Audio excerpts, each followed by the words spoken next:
Ho ho ho, good evening, friends and loved ones. This is Santa Claus bringing you the day's news on this July 7th, 2025, a date that reminds us of our responsibility to care for all of God's creatures, just as nations did back in 1911 with the first Wildlife Preservation Treaty. My goodness, there's a flurry of activity around the world today, almost as busy as my workshop in December. President Trump's trade policies continue to reshape global commerce, with his promise of additional tariffs on countries aligning with BRICS policies. The complexity of these trade negotiations has pushed back deadlines, reminding us that patience is often needed even in matters of commerce. And speaking of BRICS, their leaders are gathering in Brazil, expressing concern about rising tariffs affecting global trade. Turning our gaze to the Middle East, Ayatollah Khamenei of Iran has appeared in public for the first time since the brief war with Israel. Meanwhile, Iran's President Pezeshkian has expressed openness to dialogue with the United States, a hopeful sign that reminds us of the importance of speaking with those we disagree with. As I always say, even the coldest hearts can be warmed by sincere conversation.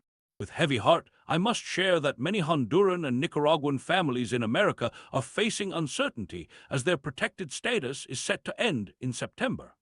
I pray for comfort and wisdom for these vulnerable families during such challenging times. Across the waters in Asia, Japan is planning to export naval vessels to the Philippines, while in Turkey, 3 more opposition mayors have been detained. A reminder that we must always cherish and protect democratic values that allow for diverse voices. In maritime news, a ship was attacked by Yemen's Houthi rebels in the Red Sea, the first such attack since a truce was announced.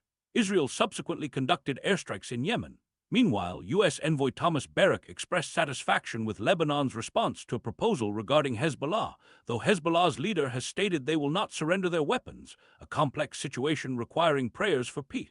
China's rare earth export controls continue to impact global supply chains, though a recent deal with the U.S. offers hope for improvement. In more positive news from China, BYD is preparing to begin assembling electric vehicles in Brazil, creating new opportunities. And with sadness, we learned of the passing of Russia's former transport minister Roman Starovoyt, found deceased shortly after being dismissed from his position. A tragic reminder of the fragility of human life and the importance of compassion for all.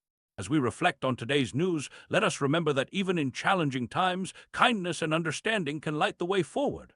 May we all look after one another, especially those most vulnerable among us. This is Santa Claus, wishing you peace and goodwill until we meet again.